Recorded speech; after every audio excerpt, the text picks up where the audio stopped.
이 어떠한지 다시 생각하게 됩니다. 그다음 두 번째예요. 여러분, 이 거대한 사건 속에 우리가 배워야 될 두 번째는 뭐냐면, 그 거대한 악과 그 거대한 인간 본성이 무너지는 자리에서 몇몇의 특별한 사람들이 나타나서 몇 명의 특별한 이야기들을 들려주고 있다는 거예요.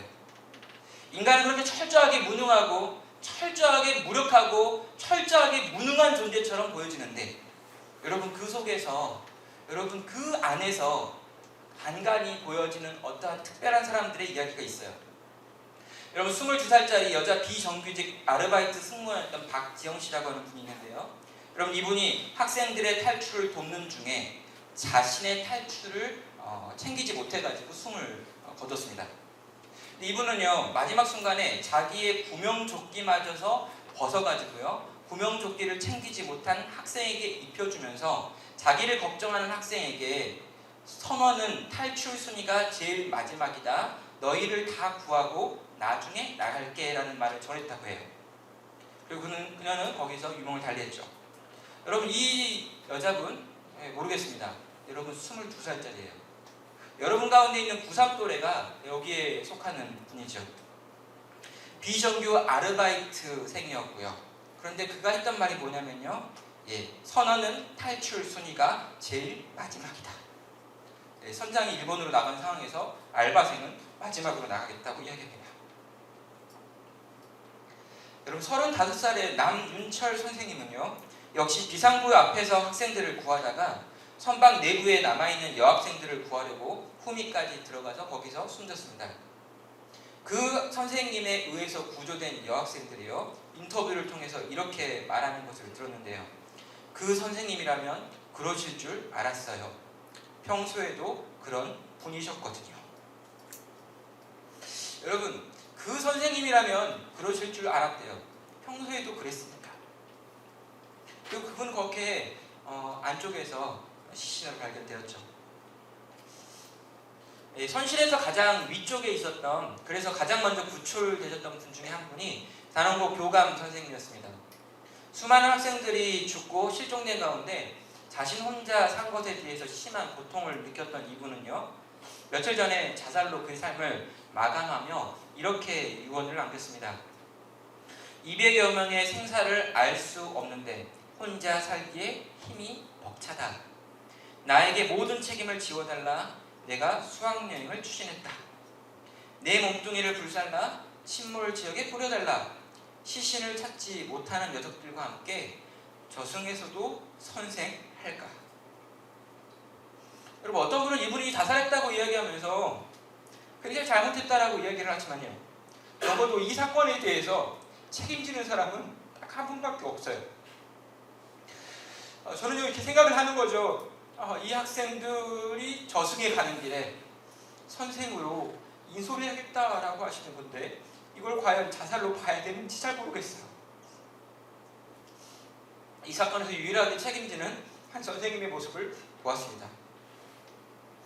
5살짜리 여자아이가 구출되었습니다. 이 5살짜리 여자아이가 하는 말이 뭐였냐면요, 자기보다 1살 많은 6살짜리 오빠가 있는데 이 오빠가 자기에게 구명조끼를 입혀주었고 자기의 등을 떠밀어서 밖으로 나올 수 있었다는 이야기를 합니다. 그리고 오빠는 나오지 못했고요, 유명을 달리했습니다. 여러분, 저는요, 이 6살짜리 오빠가 5살짜리 여동생의 구명조끼를 챙겨주고요, 그 아이를 밀어가지고 물 밖으로 살려주고 죽었다는 이야기 속에서 뭘 말해야 될지 잘 모르겠는 거예요. 사랑하는 엘리사 여러분, 저는 이 이야기 속에서 있는 이 이야기들을요, 어떤 멋진 영담으로 바꿔가지고 이 뒤에 있는 수없이 많은 슬픈 그림들을 덮기 위한 영담들로 사용하지 않았으면 좋겠습니다. 너무너무 비참한 이야기들이 많은데 이 비참한 이야기들이 너무 많기 때문에 몇 가지 좋은 이야기들로 이걸 덮어가지고 포장하기 위한 포장지로 이 이야기들이 쓰여지지 않았으면 좋겠습니다. 그러나 여러분, 저는 이 이야기들 속에서요, 이 이야기들이 참으로 진실될 거라고 믿고요, 그리고 이 이야기들 속에 있는 몇몇 인물 속에서 대속적 죽음이라고 하는 그림을 보게 됩니다. 여러분, 대속적 죽음이 무엇입니까? 누군가가 누구를 위하여 대신 죽는 이야기죠.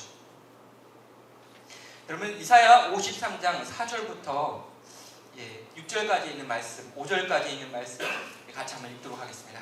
같이 읽겠습니다.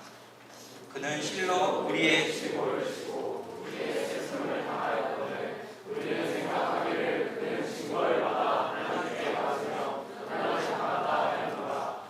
그가 찔림은 우리의 허물 때문이요 그가 상함은 우리의 죄악 때문이라. 그가 징계를 받음으로 우리가 평화를 누리고 그가 지식에 맞음으로 우리가 평화를 누리고다.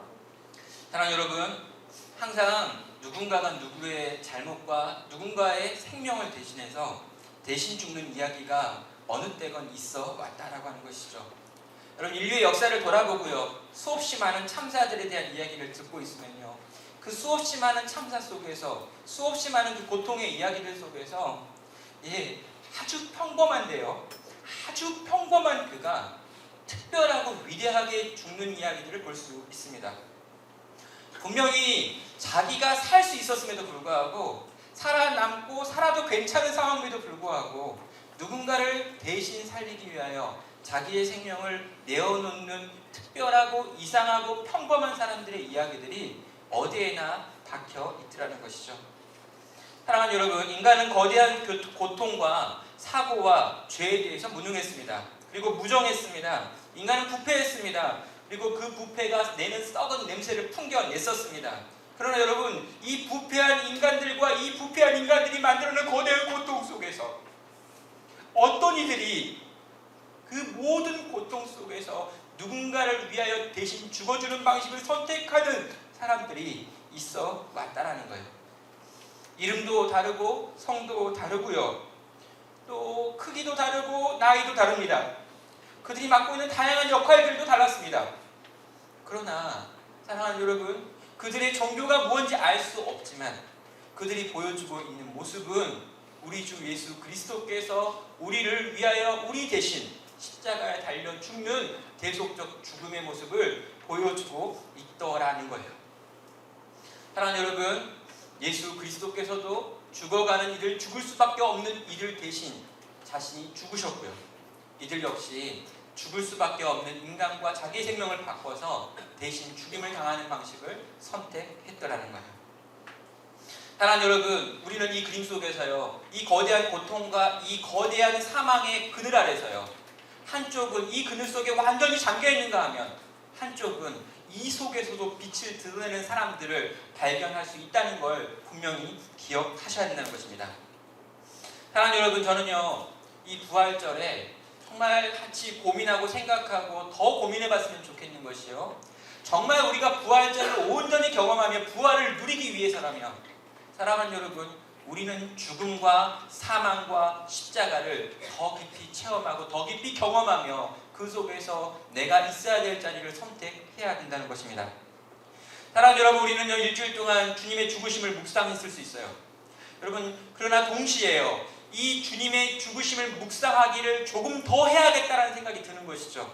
왜요? 아직 그 고통이 끝나지 않았기 때문이에요. 아직 뱃속에 있는 아이들이 어떻게 되는지 모르지만 이 아이들 때문에 상하고 깨어진 유가족들과 그 고통스러워하는 사람들은 여전히 비명 지르고 있기 때문에 그들의 부르짖음이 끝나기 전까지는 어쩌면 우리는요, 아주 신나게 즐겁게 축제를 할 수 없지 않나라는 생각이 드는 거예요. 여러분, 이 죽음과 이 고난과 이 세월호의 사건이 아직 끝나버린 사건이 아니기 때문에, 아직 여전히 그들은 고통 가운데 부르짖고 있기 때문에 부활절이 왔지만 부활절에 부활하신 주님이 같이 울고 있기 때문에 우리 역시 조금 더 울면서, 조금 더 아파하면서, 조금 더 이 문제와 이 상황 가운데 함께 통곡해야 되지는 않는가라고 여러분과 말하고 싶었던 거예요. 사랑하는 여러분, 우리는 어떻게 해야 될까요? 여러분, 이 모든 이야기들을 나누고 난 다음에 우린 과연 어떻게 하면 무엇을 해야 될까요? 여러분, 저는요, 여러분에게 4가지 정도로 제안하고 싶습니다. 그럼 첫 번째로 여러분이 제안하고 싶은 것은요, 여러분, 더 많이 울자는 거예요. 여러분, 함께 조금 더 울어줍시다. 기껏 할 수 있는 게 그거밖에 없는데 조금만 더 울고요, 조금만 더 기도하고요, 조금만 더 아파합시다.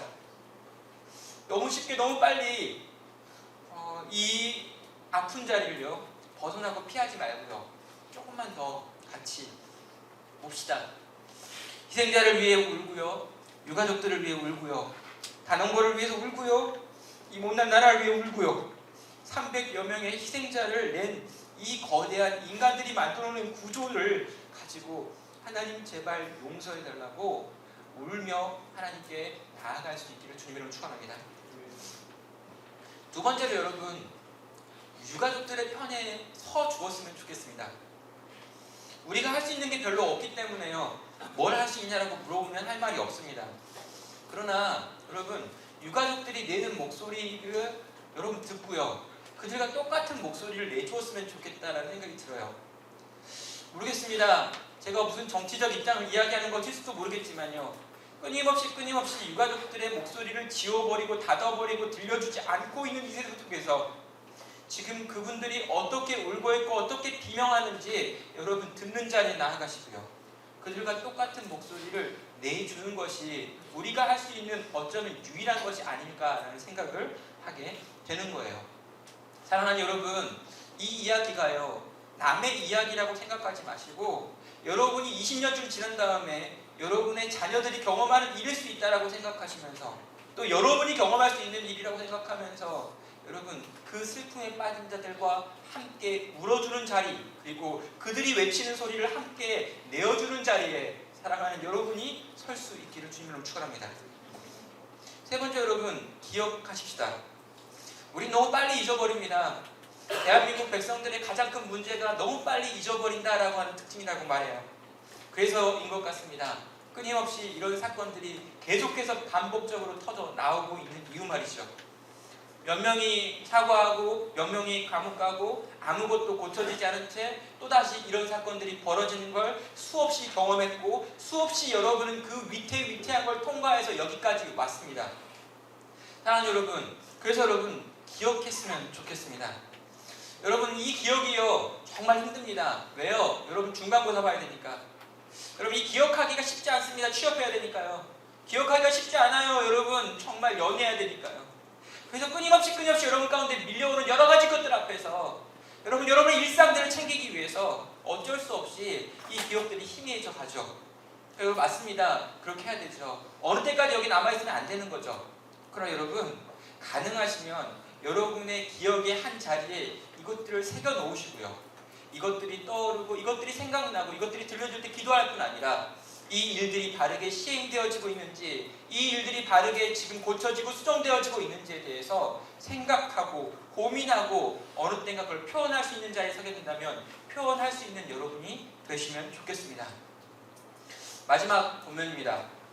사랑하는 엘리사 여러분, 이 거대한 절망의 배 세월호 안에 있던 희망의 사람들이요, 저는 여러분이 되실 수 있다라고 믿습니다. 앞에서 몇 분을 열거했었습니다. 그러나 저는 생각하기요,